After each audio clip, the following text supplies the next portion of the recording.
while. I was fighting stem issues. Been fighting it. Can't fight no more. She is a done plant. 2097 Kaismore. Fantastic plant. Probably would have been a fantastic pumpkin. And unfortunately we got yuck in the vine. So disease hits me and it's a shame. I know it's a great seed. I know it would have produced a very big pumpkin, especially with all that's going on. It was still on really good pace up until the time it got sick. Have to definitely try that seed again, but terrible. So all I can do is move on, clean up the area, set a mustard crop, and take care of the other big girls. Got a nice one there and a nice one on the other end, so that's what I'll do.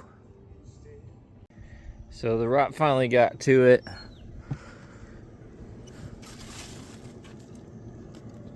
Definitely mush in the center there. That's a telltale sign. When you're not sure, if you can make a lateral split, see if there's any uck in the center. If it's clear, you're good. If you have any cloudy liquid, that's not good. Obviously here you can see there's separation of the vascular system in there. So that means that there was some obvious rot, disease pressure there. So the pumpkin itself is done.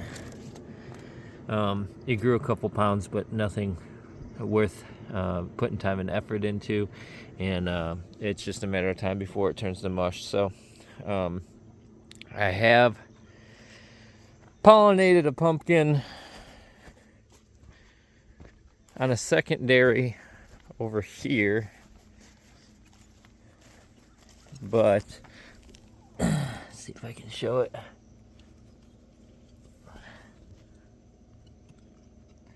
Right there. The only problem is, I think I'll have to, I'm pulling the plant out, so I have to track the secondary back.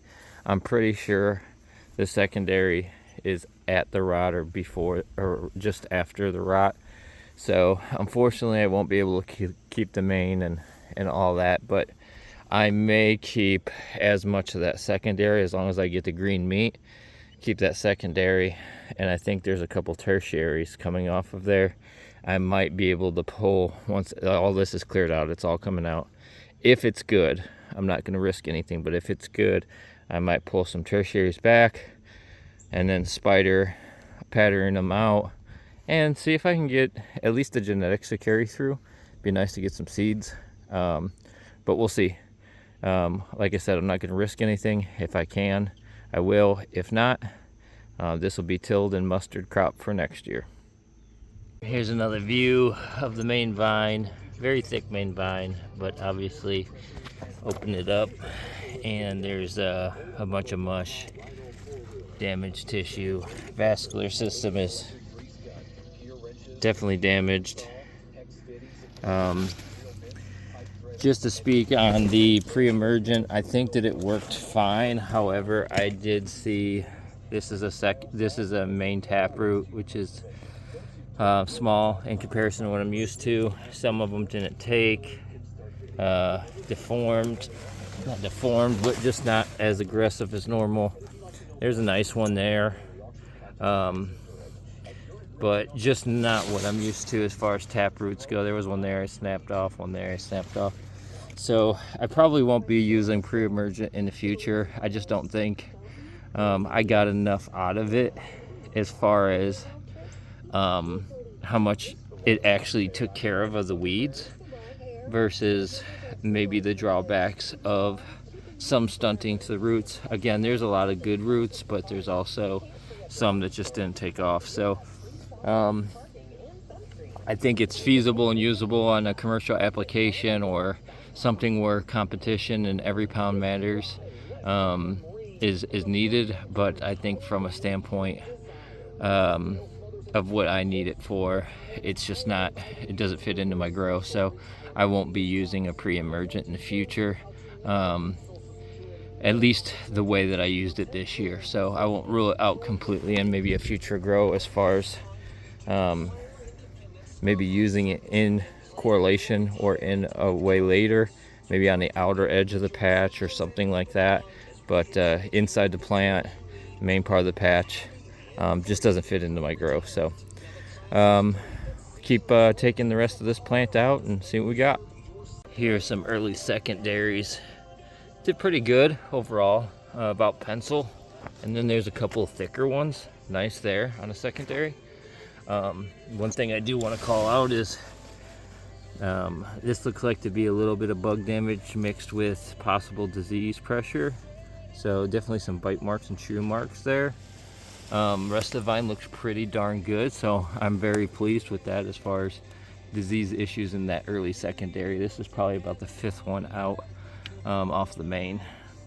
So another thing I highly suggest is taking this as an opportunity as well. This is a perfect time to use this as a patch health assessment. Obviously we had a pumpkin go down, possible disease, definite rot, right? Examine everything. I'm taking my plant to a compost / burn pile. I typically add brush. There's brush underneath there. Throw the plants on there, let them dry out, and then I burn that pile. So I do that every year with my plants, especially if you have disease issues. But this is a perfect time to flip some of these vines open or up from underneath and examine the bottom, areas that you don't typically get to see at this time of year, and make sure that there's no bug pressure, disease, powdery mildew, anything that could be the start of or causing issues. And then you can prevent that and treat it on your other plants and get ahead of the game. So typically you're not going to roll around on your back a whole lot during the season unless you see something that triggers it from the top. So utilize this time, utilize this plant, and examine issues you could be having on the rest of your plants.